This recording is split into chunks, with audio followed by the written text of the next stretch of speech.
नाम नीरज त्यागी, ग्राम गेजा से 31 अगस्त को हमें ठा लिया गया। 8 तारीख को हमें रिहा किया गया। ना हमें कोई कॉपी दिए ना कुछ दिए। हम यही तो पूछ रहे हैं कि हम अपनी घर में कौन सी धारा 144 का उल्लंघन कर रहे हैं। ये ज़बरदस्ती का है हमारा धरना ख़त्म करने का या प्रोग्राम। हाँ तो कम से कम सूचित तो करते हमें।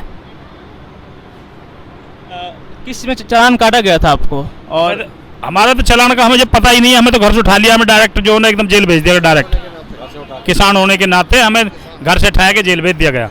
आके इनकी आवाज़ को दबा दो, ज़बरदस्ती है। सिर्फ एक अगर कोई आवाज़ न उठाए अपनी। इससे पहले भी गिरफ्तारी हुई है आप लोग की? नहीं, इससे पहले कोई गिरफ्तारी नहीं, यही गिरफ्तारी हुई है।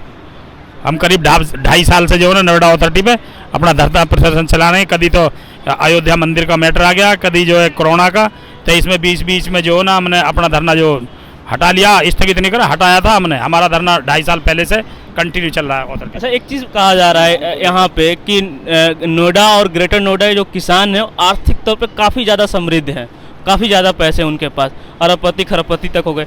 कितनी सच्चाई है और क्या अभी आर्थिक हालात हैं यहाँ के छोटे किसान और बड़े किसानों के? ये सरासर झूठ है। ये सरासर झूठ है। एक बात बताइए, क्या मकान बनाना हमारा जो पैसे ही दिखाना है? क्या मकान ये जो यहाँ 10 प्लॉट एक अधिकारी के मैं गिनवा भी सकता हूँ? इतने अधिकारी के प्लॉट हैं। और जो यहाँ से ड्यूटी करके चला जाता है ना और रिटायर होके वापस जो है ना नोएडा में ही आए के बसेरा करता है, वो अपना वो क्यों नहीं रहता अपने वहाँ? यही क्यों आते हैं नोएडा में?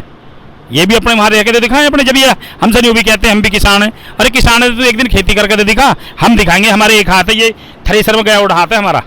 हमें पता है किसान खेती कैसे होती है। हमने सारे काम करे इसी नोएडा की भूमि पे। हम जवान भी यहीं हुए हैं और ये इन अधिकारियों ने बुड्ढे भी यहीं कर दिए हैं। हाँ, हमने क्या नहीं करा। हमें कह रहे हैं जो ये कहते हैं ना हम किसान हैं, आओ हमारे सामने। हम कहते हैं हम एक हाथ से दिखाएंगे सारा कुछ करके, ये दिखा दो। मैं दोनों हाथों से चैलेंज है हमारा। जॉनसन यूँ कहता हो ना ये अधिकारी, अब मैं भी किसान हूँ, मैं चैलेंज कर रहा हूँ इन्होंने। ये कहा जाता है, मतलब एक चीज़ अफवाह उड़ाई जाती है कि काफ़ी पैसा मिला, तो फिर इन्हें ज़रूरत क्या है पैसे की? कहाँ पैसा मिला? कहाँ पैसे मिला? 11 रुपये का मुआवजा मिला 83 में। 11 रुपये का मुआवजा मिला उस टाइम। इनसे ही पूछो, 11 रुपये मीटर कपड़ा भी था। ये कह रहे हैं कि इन्होंने बहुत पैसा मिला। और क्षेत्र में मिला 2 रुपये गज। बताओ कहाँ पैसे? सेक्टर 18 में 6 लाख रुपए मीटर जमीन को बेच रहे हैं। 2 रुपये का दाम चली है। 11 रुपये मीटर खरीदा गया और 2 रुपये 33 पैसे 2 रुपये 33 गज तक की जमीन खरीदी गई है और 6 लाख रुपए मीटर जमीन इन्होंने बेचा है। नोएडा अथॉरिटी ने कब खरीदा था ये 2 मीटर रुपए जमीन? 1976 में। हाँ, जिस गांव में खड़े हैं 1976 में इसी गांव की जमीन का अधिग्रहण करा इन्होंने 2 रुपये पे। 2 रुपये पे। और बेचा कितने पे? बेचे तो 6 लाख रुपए पे बेच रहे हैं। अब जो प्लॉट है इनका तो इनको कीमत ही नहीं है। ये अंडर टेबल भी ले लेते हैं। ये अंडर टेबल भी इनका धंधा है। अंडर टेबल ले लेके जो ये आज इन्होंने बिल्डर बर्बाद करे ना, ये भी किसान के अधिकारियों की देन है। अकुन ने जो है ना मेरा अंडर टेबल दे दे तो 10 साल तक जो है ना जैसे तुझे पैसा दिया जा वैसे पैसे देते रहना। ये सब अधिकारी इनकी देन है, सब अधिकारी इनकी। एक गाँव का भी 44 मतलब जो है 42 साल हो गए। एक गांव का भी निस्तारण करते तो 42 गांव तो अब तक निमट गए होते। इन्होंने करा है आज तक भी? बताओ मुझे कोई भी आ जाओ। मैंने पुराना गांव जो वो कर दिया। एक गांव 1 साल में भी अगर ये निर्धारित करते तो अभी तक रह जाता कोई गांव।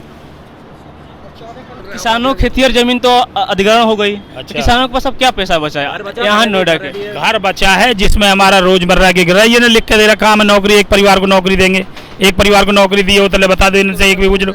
एक परिवार को नौकरी देंगे जो हम नोएडा किसानों की जमीन ले रहे हैं। शिक्षा में जो आरक्षण देंगे, नौकरी में आरक्षण देंगे। नौकरी में उसमें जो एमपी एमएलए जो है ना उनको मंथली पहुंच जाओ। फैक्ट्री में हमें नौकरी ना करने देते और वे कहते हैं फैक्ट्री में जाकर खड़े होंगे, लोकल है ना भगाओ इससे।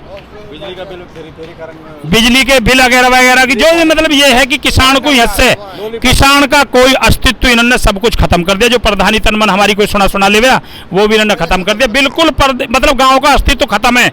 आज यहाँ के एमपी एमएलए ये धुतकारते हैं अख में गाँव की जरूरत ही नहीं है। अरे हम कह रहे हैं एक पटल पे बैठो तो सही, तुम सामने आओ तो सही, पता तो लगे कि तुमने कितना विकास कराया। अब ये केंद्र की उपलब्धि हमें गिनवा में क्यों? हमको पागल है? हम ना जानते केंद्र क्या क्या काम कर रहा है? हम सारी जाने केंद्र की एक उपलब्धि को जाने हम। अरे यो हमसे ज्यादा जानते। ये जो गांव जाएगा ढंडोरा पीट रहे, गाँव क्यों जा रहे हो तुम जब गांव का कोई काम ही नहीं करवाते? कोई गांव का कोई इन्होंने कोई आज तक काम नहीं करा। नाली खरंजा वहां जाकर रीवन काट रहे हैं। नाली खरंजा हमने खुद बनवाते, हम खुद जानते हैं। नोएडा अथॉरिटी में आना है, इतनी पागल नहीं है। जो ये कहते हैं कि मैंने फिर अभी पीछे भी कहा, जो ये कहते हैं कि इनके पास अरबों अरबों रुपए हैं, उनको क्या कहेंगे आप? ये हमें ये बता दो, ये अपने खाते में देख के ये बता दो मैंने फलाने किसान को 1 अरब रुपया दिया, हम मान जाएंगे इनकी बात को। बता दो, ये बता देना अपने खाते में कि 1 अरब रुपया दिया, या बिजनेस को या गए 1 करोड़ दिया। हाँ 1 करोड़ दिया, या ये बता दो कि भैया मैंने जो अब कोई यहाँ से कोई लड़का कोई बिजनेस कर रहा है, कोई कर रहा उसके पास 1 करोड़ रुपया 1 अरब रुपया, तो ये उसका भी आकलन किसान आदमी से ही करेंगे। इस योगी सरकार से क्या कहना चाहेंगे आप? योगी सरकार से हमें कोई ऐतराज नहीं है, हमारा जो काम कर देगा हमारा वो है। अगर चुनाव से पहले नहीं हुआ तो क्या होगा? चुनाव से पहले नहीं हुआ तो फिर अपना देखेंगे, जो हमारी समझ में आएगा सब उसको करेंगे। पार्टी कोई घाट की नहीं होती, सब एक ही थैली के चट्टे बट्टे हैं। ये इनका कोई काम नहीं रुकता है तो आम जनता का, किसान का काम रुकता है, ना कि किसी और का काम नहीं रुकता। अब तो यहाँ खेती बर्बाद हो गई, किसानी बर्बाद हो गई है, तो जो नए यहाँ के जनरेशन उनके सामने क्या दिक्कत क्या आ रही है? आपके जो नए सामने घर ही नहीं है अपना, उनके सामने दिक्कत तो यही है, पहले तो घर ही नहीं है अपने नाम, फिर दूसरी बात मेरे खुद 3 लड़के हैं, उनको जॉब दिवाने का कर लो, मैं चला जाऊंगा ऐसे धरने से, चलो तीनों को जॉब दिवा दो, नोएडा अथॉरिटी में जॉब दे दो तीनों को, और तीनों के तीनों लड़के पढ़े लिखे हैं।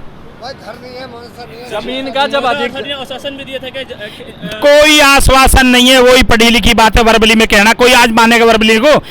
वर्बली मानते मानते 42 साल हो गए हमें, वर्बली में आते हैं या भाषण देते हैं और चले जाते हैं।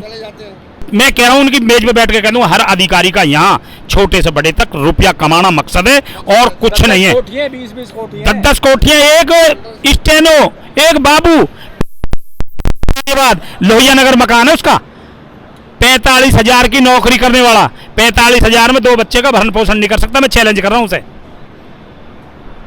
उनकी कंपनी चल रही है, और कंपनी चल रही है कई कितने इनके घोटाले मैं मुझबानी बता सकता हूं। इनके जो है बाबू जो है दूसरे से पैसे लेके ऐतराज लग रहा, उसी प्लॉट पे दूसरा ऐतराज लगा रहा, दोनों को रजिस्ट्री कर दी, उसको रजिस्ट्री कर देते हैं, एक को रजिस्ट्री कर देते हैं। ये अरे 10%, 64%, ये क्यों छोड़ रहे हो तुम इन मुद्दे में?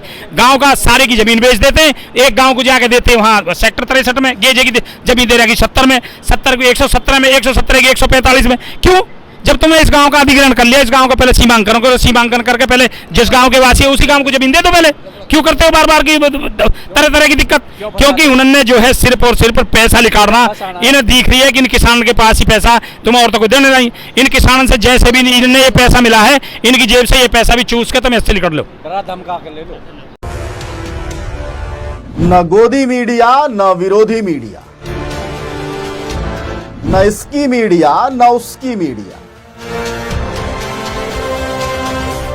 हम हैं जनता की मीडिया जनज्वार। जनज्वार की हर खबर को जन जन तक पहुंचाने के लिए फेसबुक पेज को फॉलो करें, शेयर करें।